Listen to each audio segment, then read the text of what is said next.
राधे राधे मेरी YouTube family.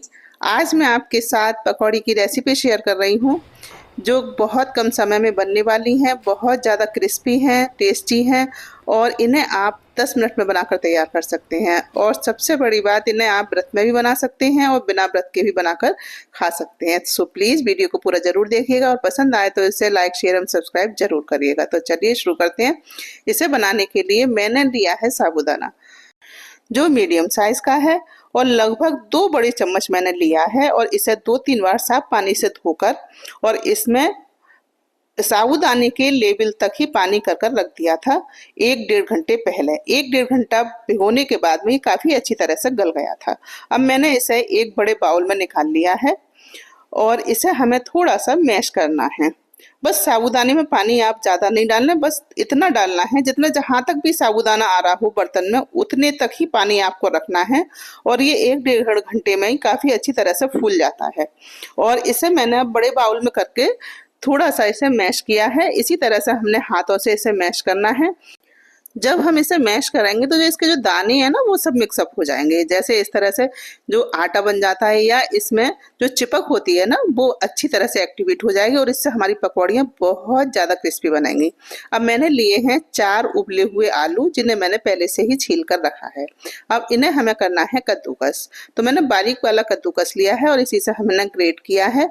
और आप चाहें तो इन आलूओं को बारीक बारीक मैश भी कर सकते हैं, लेकिन अगर आप कद्दूकस करते हैं तो इससे रिजल्ट बढ़िया आएगा। तो इस तरह से मैंने इन आलूओं को कद्दूकस कर लिया है। अब हमें इसमें कुछ चीज़ें डालनी है। अगर आप व्रत के लिए बना रहे हैं तो व्रत में जो चीज़ खा लेते हो वही मसाले इसमें डालें, और बिना व्रत के बना रहे हो तो आप अपनी पसंद के कोई भी मसाले इसमें डाल सकते हैं। तो मैंने डाला है सेंधा नमक, भुना हुआ जीरा और थोड़ा सा गरम मसाला जो हम व्रत में बना कर रखा है या खा लेते हैं, और बारीक कटी हरी मिर्च है, थोड़ा सा कद्दूकस किया हुआ अदरक और बारीक कटा हरा धनिया। ये सारी चीज़ें डालकर अच्छी तरह से मिलाना है और थोड़ी देर हम इन्हें इसी तरह से हम मिलाएंगे जिससे जो साबूदाना है वो अच्छे से आलूओं के साथ मिक्सअप हो जाए और जो मसाले वगैरह हमने डाले हैं वो भी अच्छे से मिल जाए। ऐसा ना हो कहीं कम या कहीं ज़्यादा रहे।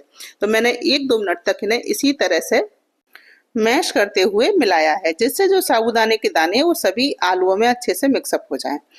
इससे पकौड़ियाँ बहुत ज़्यादा बढ़िया बनती हैं। अगर आप इसे थोड़े से आलूओं को मैश करके बनाते, मतलब ग्रेट नहीं करते, मैश करते, तो पकौड़ियाँ उतनी अच्छी नहीं बन पाती हैं। कभी आप इस तरह से ट्राई करिएगा, आपको बहुत ज़्यादा पसंद आएंगी। तो मैंने इस तरह से एक डो की तरह से लगा लिया है। अब थोड़ा थोड़ा हम डो लेंगे और एक रोल की तरह इन्हें बनाएंगे। शेप आप अपनी पसंद से कोई भी दे सकते हैं। इन्हें आप कई तरह से बना सकते हैं, लेकिन मैंने सादा इसी तरह से बस थोड़ा थोड़ा डो लिया है और इस तरह से बॉल की तरह बनाकर हल्का सा इन्हें और प्रेस करते हुए इस तरह से गोल कर दिया, तो ये एक रोल की तरह बन गए हैं। तो आप इस तरह से भी इन्हें बना सकते हैं और एक लंबा सा रोल बनाकर बीच से कट भी कर सकते हैं, तब भी आप इस तरह बना सकते हैं।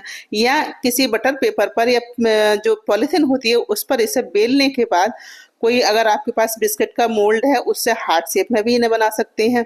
तो इनकी शेप कई तरह से बन सकती हैं, आप जैसा चाहें आपको पसंद हो उस तरह से आप इनकी शेप बना सकते हैं। मैंने बस इसी तरह से हाथों से इन्हें रोल बना दिया है। और या टिक्की की तरह भी बना सकते हैं। तो जिस जैसा मन आपका हो उस तरह से आप इनकी शेप बनाएं, लेकिन ये पकौड़ियाँ बनाइएगा ज़रूर, बहुत ज़्यादा टेस्टी बनती हैं। एक बार आप इन्हें ट्राई कराएंगे तो इन्हें बार बार बनाएंगे और बहुत जल्दी से बन जाती हैं। इधर मैं इन्हें तैयार कर रही हूँ, उधर मैंने गैस पर कढ़ाई में ऑयल गर्म होने रख दिया है जिससे जल्दी से गर्म हो जाएगा तो फटाफट से ये पकौड़ियाँ तल जाएंगी। आप इन्हें इस तरह से बनाकर और किसी भी पैकिंग बैग में रखकर इन्हें फ्रीज में भी रख सकते हैं। जब कभी आपको बनानी हो तो आप इन्हें फ्राई कर सकते हैं, तो ये और ज़्यादा क्रिस्पी बनेंगी। तो तेल का टेम्परेचर जो है बहुत ज़्यादा हाई चाहिए। हम जब धुएं निकल रहे हो तब आप इसे डालें जिससे इनकी जो ऊपर की लेयर है जल्दी से सिक जाए और ये एक दूसरे से चिपकेंगी नहीं। जब इनकी ऊपर की लेयर सिक जाएगी तो ये चिपकने के चांसेस जो है कम रह जाएंगे। और अगर हमने कम गर्म तेल में इन्हें डाल दिया तो ये फटने भी लगाएंगी और एक दूसरे से चिपक भी जाएंगी और इनमें ऑयल भी बढ़ जाएगा। इसलिए इस बात का विशेष ध्यान रखें, तेल का टेम्परेचर हाई हो जब आप इन्हें तलें और बिल्कुल हाई फ्लेम पर ही इन्हें तलना है, क्योंकि जब हम इसमें थोड़ी सी पकौड़ियाँ डालेंगे तो टेम्परेचर खुद ब खुद डाउन हो जाएगा। इसलिए गैस की फ्लेम को हमें हाई रखना है। हमें मतलब लो गैस पर नहीं सेकना है, इन्हें हाई फ्लेम पर और हाई टेम्परेचर पर ही इन्हें सेकना है। और देखिए अभी भी मैंने बहुत गर्म तेल में इन्हें डाला है, फिर भी ये हल्की सी चिपक गई हैं। तो हमें क्या करना है, जब इनकी हल्की सी लेयर सिक जाएगी तभी हमें जो कड़छी से चलाना है या इन्हें हिलाना है, तभी हम हिलाएंगे। डालते ही हमें तुरंत इन्हें हिलाना नहीं है, चलाना भी नहीं है, ना पलटना है। जब हल्की सी लेयर इनकी सिक जाएगी उसके बाद हम कड़छी से इससे हिलाएंगे या पलटेंगे। और देखिए अभी भी ये जब चिपक गई थी तो हल्की सी कड़छी आप इनमें चला दें या अलग कर दें तो बड़ी आसानी से ये अलग हो जाएंगी, देखिए इस तरह से। और फिर जब सिक जाएंगी थोड़ी सी, फिर इन्हें अलटते पलटते दोनों तरफ से क्रिस्पी होने तक सेकना है। तो हम इसी तरह से इन्हें सेकेंगे। और देखिए जब हमने डाले तो एकदम से इसमें बबल्स होने लगे थे, और अब बबल्स सारे शांत हो गए हैं क्योंकि ये सिकने लगी हैं। डालते ही एकदम से टेम्परेचर जो है बहुत ज्यादा हाई था उस समय, और जैसे ही हमने डाला तो वो लो होने लगा, तो एकदम से बबल्स इसमें बन गए थे। और जब खूब बढ़िया से क्रिस्पी हो जाएंगी और अच्छे से, देखिए कितना बढ़िया कलर आया है, तब हम इन्हें निकाल लेंगे। बहुत बढ़िया पकौड़ी बनी है, आप यकीन मानिएगा बहुत ज्यादा टेस्टी।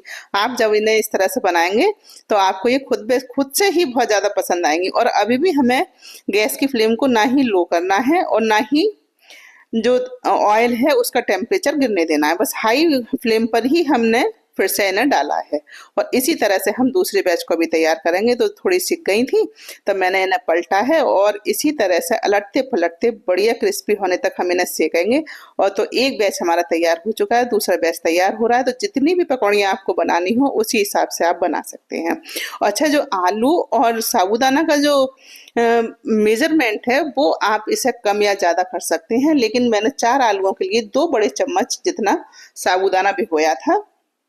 लेकिन साबूदाने की मात्रा बहुत ज्यादा कम नहीं रहनी चाहिए, नहीं तो जो आलू हैं वो आलू की मात्रा इसमें ज्यादा हो जाएगी तो ये अच्छे से सिक नहीं पाएंगी, तब भी ये फटने लगेंगी। इसलिए थोड़ा सा साबूदाना ज्यादा रखें। तो 4 आलूओं में 2 बड़े चम्मच साबूदाना मैंने डाला और इस तरह से हमने इन्हें फ्राई कर लिया है। पकौड़ियाँ हो गई हैं तैयार। मैं अब आपको दिखाती हूँ कितनी बढ़िया पकौड़ी बनी है। इसकी खनक आवाज बहुत ज्यादा तेज थी, वो मैं आपको शुरू में ही सुनवा चुकी हूँ। तो आपने सुना होगा कितनी बढ़िया पकौड़ियाँ बनी थी, बहुत ज्यादा बढ़िया पकौड़ी बनी है।